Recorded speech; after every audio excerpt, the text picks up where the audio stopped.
皆さんごきげんよう。テンプルテンプラ from Japan のゆうです。この番組では日本の歴史や文化について少し深めな話題をお届けしています。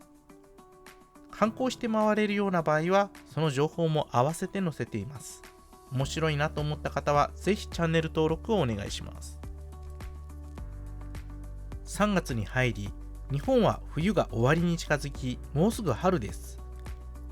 春といえばそう、花粉の時期です。日本人のほぼ半分が花粉症に苦しんでいるとも言われ、その数は毎年増え続けています。花粉症は世界中でも話題になっているとニュースの記事でも見ますが、皆さんいかがでしょうか。花粉症の話はまた別の回にお話しできればと思います。さて、本日は魚の生食について取り上げたいと思います。前回のひな祭りの動画でもお寿司の話が出ましたが、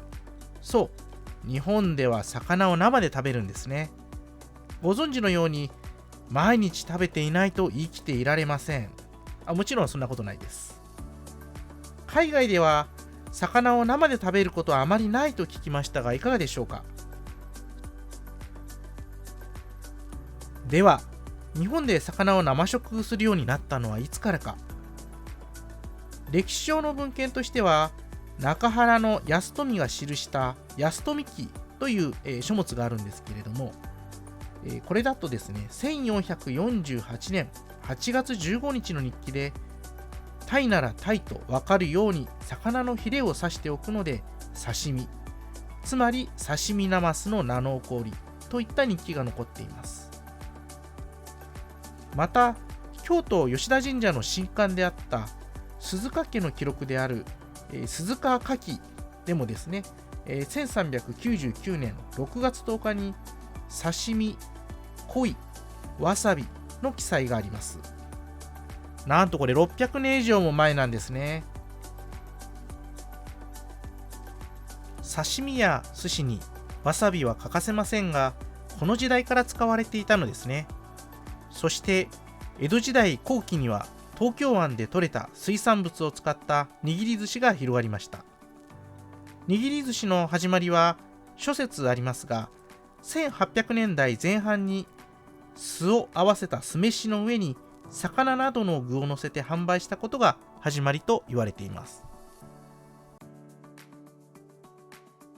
当時の寿司屋はホットドッグスタンドのような屋台でした。江戸前寿司のネタは卵焼き、漬けマグロ、小肌、穴子など現在でもおなじみの魚が使われていたようです。とは言ってもこの時期も冷蔵庫などはありませんので、東京や大阪など限られた地域で食べられていました。日本全国どこでも食べられるようになったのは実は1950年代からで、冷凍技術や交通網の発達に伴い流通可能になりました。これを見ると日本全国どこにでもですね、お寿司屋さんがあるということがわかるかなと思います。もちろん地域によって多い少ないというのはあるようなんですけれども、日本全国どこの都道府県でも、寿司屋さんというものは必ずある、そういう状況ですね。さて、この、魚の生食の文化ですけれども、昔から今に至るまで、なぜ続いてきたのかというところを少し掘り下げてみたいと思います。魚を生で食べるというのはですね、寄生虫や腐敗のリスクがあります。淡水の魚は寄生虫が、結構多いんですけれども、海の魚というものはですね、寄生虫のリスク、ほとんどないというふうに言われています。なので、海の魚を食べるということになるわけですけれども、寄生虫のリスクをクリアすることができたとしても、衛生的に食べられないのであれば、食中毒のリスク、腐敗ですね、このリスクというものがどうしても残ってしまいます。ここで出てくるのがですね、日本は水が豊富であるということと、海に囲まれているという地域の特性、あと、お酢、わさび、醤油の存在、この3つが重要かなというふうに言われています。まず水なんですけれども、水は衛生的な環境を実現するために必要なものになります。手を洗う、使使った包丁などの道具を洗う。これらができないと、たちまち食中毒のリスクが生まれるわけですけれども、日本はですね、どこにでもですね、水があると言っても、言い過ぎではないぐらいですね、水が非常に豊富というような地域特性でございまして、水が豊富にあったため、衛生的な環境を実現できたということがあります。実際、コロナ禍というところの中でもしっかり手洗いをするというようなことがありましたけれども、やっぱり手で洗うとですね、ウイルスや、細菌、そういったものがしっかり洗い流されるということですね。そして、次は、日本が海に囲まれているという地域の特性になります。これは分かりやすいですね。どこでも海に囲まれているというところになりますので、そういう意味でですね、海で採れた魚を、運ぶ、そういうことが非常にしやすいということで、どこの地域であっても海の魚を食べることができる、そういうことでございます。最後が醤油や酢、わさびなどの存在です。酢は酢飯に、醤油やわさびは寿司につけますが、酢飯に使う寿司酢、これはですね、酢酸が多く含まれているんですね。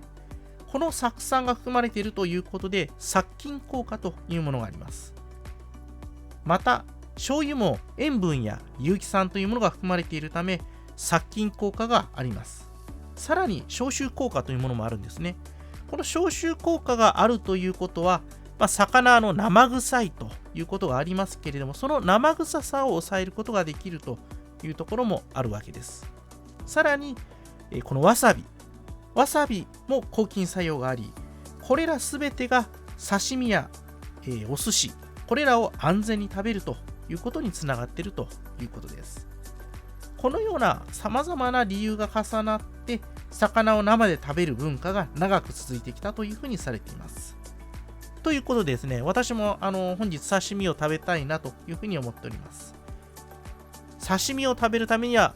何が必要でしょうか。魚を買ってくる。そうですね。そうなんです。魚をさらに買ってくる前にしなくちゃいけないことがありまして、それが何かというと、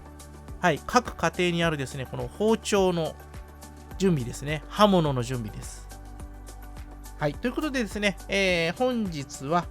刺身を切るための、包丁を研ぐということをしたいと思っております。これからこの刺身包丁を研いでいきたいと思います。これが刺身包丁です。研ぐためにちょっと先ほど洗ったのでちょっと濡れています。これをこのようにして、砥石というものでですね、ゴシゴシと、ゴシゴシと言っていいのかわからないですけれども、研いでいくわけですね。この砥石と刺身包丁が、こうやって、擦れることで、刺身包丁の先端が研がれていてですね、よく切れるようになるということでございます。これ結構大変疲れるんですね。こんな形で、何度もやっていくということになります。ということで、ひたすら研いでいきます。もうただひたすらこれ繰り返すだけです。そのままずっと流していても皆さん退屈すると思うので、ここからは早送りでいきたいと思います。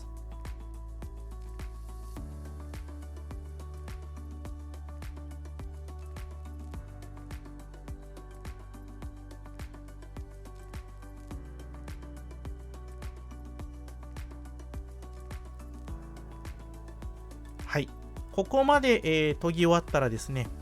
次ひっくり返してまた研ぎます。実は先ほどの、この砥石なんですけれども、表と裏で、ちょっと種類が変わっていまして、まず粗く研ぐというのをした後に、しっかり細かく、刃をつけていくというふうに言うんですけれども、刃を研いで、先っぽを鋭くしていくという、仕上げの、研ぎというものに入っていく形になります。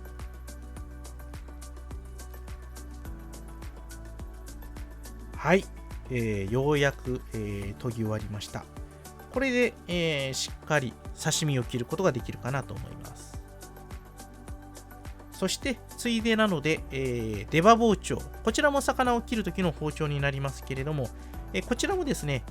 しっかりと研いでいきたいなというふうに思います。先ほど、ちょっと取るのを忘れたんですけれども、ここを見るとですね、少し刃の、先端のあたりがですね、欠けてるとは言わないんですけれども、ちょっとうねうねっとなっている、鋭くなってないというのがわかるかなと思います。これをしっかり研いでですね、先端をきれいにしていく、刃をつけていくと、そういう工程を、していく形になります。これもですね、時間かかるので、早送りでわーっとやりたいと思います。